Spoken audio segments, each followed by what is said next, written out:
He is none other than Peter King. Andrew Luck, the Colts, and the retirement that rocked NFL's world is the title of his Football Morning in America that came out just this very morning. Back here on the Rich Eisen Show, Peter King. How are you, Peter? Everything's good, Rich. How about you? I'm doing fine. And the Honda Insider Report here on the Rich Eisen Show, kind enough to hit us up right here. Let's get to it. Where does this rank for you in terms of all the stories you've covered in the NFL, Peter? I mean, I think the way I would word this is I just don't remember anything that surprised me more. I've tried to think about it because obviously people are going to ask this question.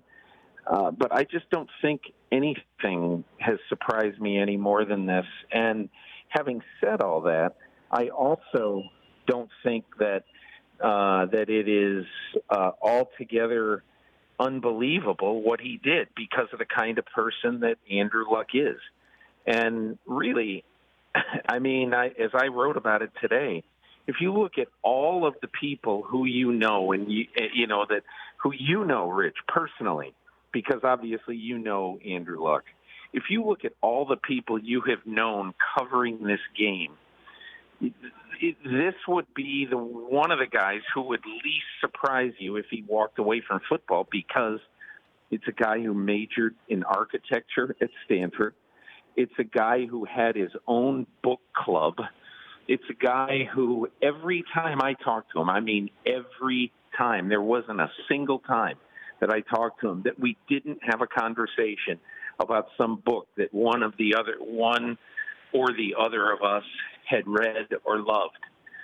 So you're asking me how surprised this is. I was absolutely shocked, obviously, but now given it a little time to have this breeze, if you ask me of the 1,700 players in football right now, who would surprise me if he walked away as great as he is? Long before his time, Andrew Luck would be near the top of the list of the players who it wouldn't surprise me that they would have walked away. Well, you spoke to him on August 4th. That's the way you begin your column today, where you didn't sense at all visiting training camp from him that he was pondering anything like this. And then 15 days later, he's toast. He's done. Based on your reporting, how did this all come about? I think the week after he spoke to me, and I was told this, in my reporting this weekend, I was told that the week after I was in camp, he continued to have significant pain, and maybe even more pain than he had before this. They did a further examination, and that is when 8 days after I spoke to him, Jimmy Irsay goes on a talk show and says, now the damage is more significant than we thought. Chris Ballard the next day comes out and has a conference call with reporters and says, yes, the high ankle area is involved, and yes, there has been also a ligament impingement. In other words, this was not a simple calf bruise that they thought the day that I was in camp. And I can just tell you this right now, Rich. That day I had conversations with both Chris Ballard and Frank Reich and also Andrew Luck. There was zero concern about this injury. Frank Reich called it child's play when I said, you got to be a little concerned about your starting quarterback not practicing. And I wouldn't say he scoffed, but he said, Peter, compared to what I went through when I first took this job last year and managing Andrew Luck's situation, this is absolute child's play. That's what he called it. So I do understand that there's a lot of people out there saying, well, this just didn't happen. This has been cooking for a long time. I have no reporting to back that up. Now, I will make this point, that when Andrew Luck says to reporters on Saturday night, I was determined after 2016 never, ever, ever to have a season like that again, never to be in pain all the time at practice and in games. Well, honestly, I've heard him say things like that I'm not going through what I did in 16. I've never heard him say that if that happens again, I'm going to quit. I never heard that. And so therefore, honestly, Rich, the one thing that Chris Ballard and Frank Reich really tried to make Andrew Luck think about and think seriously about is going on the IR with the designation to return list. Where after 8 weeks of the season, every team can bring two players back that they put on IR. And they tried to get Luck to do that, and Luck was insistent. He told them, and I quote, "I've made up my mind," a week ago today. So at that point, Reich, I think, and I'm reading into Frank Reich's, I'm reading tea leaves a little bit, but I think Reich went at that point from thinking, okay, I'm going to try everything I can to convince him to settle down, and this injury will calm down and he'll be okay. From that point on, I think he felt like, I'm just going to try to support him and try to get him into the next phase of his life. Peter King here on the Rich Eisen Show on the Honda Insider Report. And now let's talk about what happens from here. I'm not nearly as down on Brissett as some other people might be. I think that with this coaching staff and how smart they are, and you want to talk about resiliency, Frank Reich is all about that. I mean, the man coordinated a championship with Nick Foles.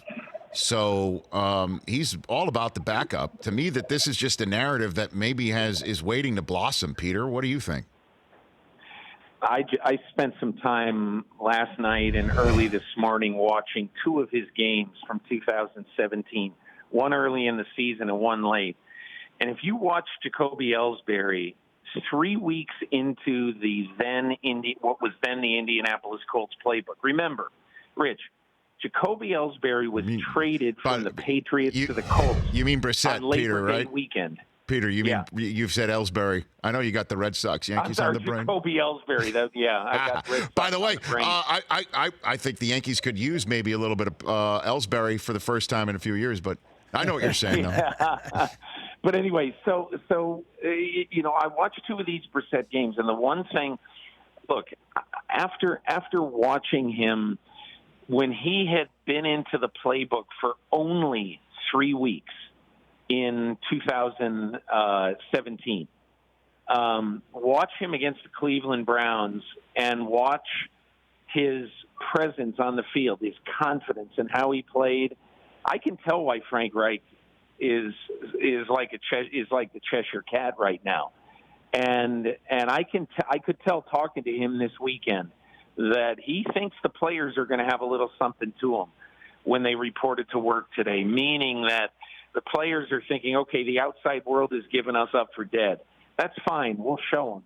And, there's nothing wrong with that. And I think even Andrew Luck would chuckle at that, Vegas going from 9 wins to 6 wins or whatever it is on the Colts, on the Colts' future bet for this year. I would, if I were the Colts, I'd be taking that and running with it. Few minutes left with Peter King on the Rich Eisen Show. What do the Texans do now that Lamar Miller's out for the season? Do they just sit here and figure out from within? Look, I think, Rich, I think the best thing the Texans can do is try somehow, some way to get Trent Williams from Washington. I just don't. The way the game is played these days, I just firmly believe you can find a running back. And are they upset about Lamar Miller? I'm sure they are. But I wouldn't trade anything of great value. I certainly wouldn't trade Jadeveon Clowney and then have to pay a huge deal to get Melvin Gordon to play. I've seen that in a few places. I just think it'd be a huge mistake for them. Look, the Kansas City Chiefs lost Kareem Hunt last year in November and replaced him with Damian Williams and did not miss a beat. No one ever heard of Damian Williams. That's why I think running back is one of those positions. If you know the offense and you're pretty good, I don't think there's going to be a huge loss for the Houston offense. And then I guess maybe this might be related with the offensive line in D.C. Why did Jay Gruden choose Case Keenum to start Week 1 against Philadelphia and then the Giants? The Cowboys. It's the safest thing for him now, Rich, because obviously Dwayne Haskins has not appeared to be totally ready for the rigors of an NFL game right now, other than a preseason game. He has not had a great preseason. There's no reason to rush him in. And I think if you are Jay Gruden, you say, without being cliche, who gives us the best chance to beat Philadelphia on the first weekend of the NFL season? And I think right now, without any question in my mind, it's Case Keenum. Well, I always just thought that you draft him, you got to play him. But we had Ryan Day of Ohio State on Friday, and he said that he and Urban Meyer were wondering if Dwayne Haskins was even ready to start the season for Ohio State last year. As obviously he was, but just his greenness, his lack of experience. And plus, the other thing is, Rich, you have to think about this. What's the goal here? I'm reminded, as much as I really, really liked Bobby Beathard, I'll never forget in rookie training camp when Ryan Leaf in 1998 was not doing well and he appeared to be an incendiary device and all that. Bobby Beathard said, well, we got to play him. We paid him all this money. The fans are excited about him. We don't have a great backup situation. We're playing this kid. And I thought that as much as I like and respect Bobby Beathard, that my feeling is you have to be all about what is best for the long term for Dwayne Haskins. If he is going to be your franchise quarterback, you have to figure out what's best for him. And if it's best that he hold the clipboard for 5 or 6 weeks and then he come in at some point during the season, that's what you do. I mean, the guy who I'd be really wondering about right now is Daniel Jones, because he has had such an excellent preseason, and not just as a caretaker, Rich. He's had a good preseason throwing the ball downfield as well. He sure has. Ask the poll question. I got Ryan before Ryan Leaf, by the way. He's about to come out here in person right here on the Rich Eisen Show. Ask the question of Peter, the poll question, Chris, real quick. Yeah, Peter, who do you think wins the AFC South? Indianapolis. I think they've got the best all-around team. And if I trusted Houston's offensive line, I'd pick Houston. But I think Indianapolis still has the best all-around team, because I just think Houston's offensive line is really going to be a problem.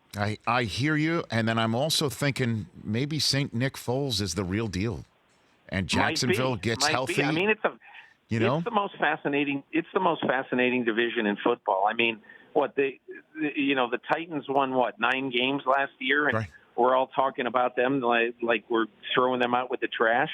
They've got a really good defense. Mike Vrabel's a smart guy. I don't know, but I would still take Indianapolis right now. Peter, thanks for the call. Appreciate it. We'll chat soon. All the best, Rich. Take care. Right back at you at Peter_King. For more of the Rich Eisen Show, tune to Audience Channel 239 on DirecTV for free on BR Live, or download the Rich Eisen Show app.